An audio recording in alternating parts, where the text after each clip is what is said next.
No, because this is how like this one, differentiates itself from like other sort of movies that sort of touch on like possession and stuff like that. Because this one, like the whole like center of it is about like the trauma and like how it like feeds on the trauma and stuff like that. Again, you have more knowledge than I have, but I don't think I've seen possessions done in this way where the victims being sort of manipulated so heavily and sort of like it's just kind of feeding on sort of all the negative aspects of that particular person and sort of just wearing them down based on sort of their past essentially. I don't know if like many others have like done it or if it's like novel in that sense. So that's pretty standard for demon stories or demonic possession stories, where a demon or the devil or something kind of tries to get to people by knowing what makes them tick and what their grief is and what their trauma is. Mm-hmm. And basically, it's not so much about it being dangerous. It's more about it being kind of getting to you and kind of getting under your skin in that sense.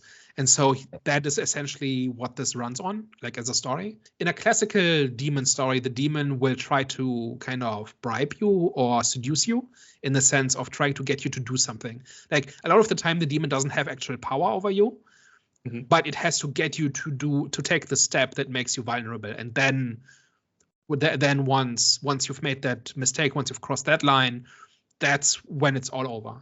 And here it's a little bit different, where you kind of get infected by chance. You just have to be in the wrong place at the wrong time. And it's just assumed that everybody has the kind of trauma that the demon can feed on. And so everybody is a target, but that also means that you don't have to make a decision, right, in the classical sense. And I think that sets it apart from classical demon stories.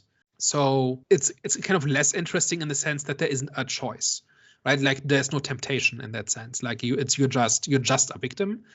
And I think that's kind of what underpins this entire story. Like this whole focus on grief and trauma kind of is predicated on the idea that, number one, everybody has trauma, and also everybody's kind of powerless about it. Like there's no like once the demon is inside of you, it's over. There's no fighting it. There's no overcoming it. Every time Skye thinks she's overcome it or she has found a way out, it's a lie, and it's just all hopeless from the beginning. And that was gonna be my next question. Yeah, my next question, because I know if a movie only shows sort of like everything that's negative, you always like kind of have this like opinion that but in this instance, if like it's the movie showing that you can never escape the trauma that's come before, shouldn't it show you how to actually do it, or like the best way to actually sort of kind of deal with sort of the trauma within? Do you kind of like feel that within this movie, in the sense of like it's just showing that no matter what you do, no matter how much you try to fight back, the trauma within you will always like eat you up or like always sort of resurface? I think it's leaning on the scale too much. Mm-hmm. I think there is such a thing as overcoming trauma or grief or baggage. Should the movie show not for everybody in all cases, but it is possible. And people can move on and can, in fact, work their way through it. And I don't know that this fatalistic sense of like that's being constructed here through the rules of how the demon works is all that helpful in that sense. Like it's being praised a lot for like talking about trauma and how everybody has trauma and whatever. But it's also saying that everybody is just at the mercy of their past. And it's setting up rules that kind of prevent any kind of progress or moving forward or getting better. And I'm a little bit ambivalent about that. Like, I don't think that's something that should be praised. Yeah.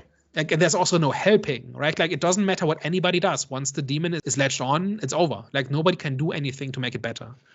And I don't know that, like, if we are talking about how this raises awareness or about like the moral insights of the story, I think that's a big minus.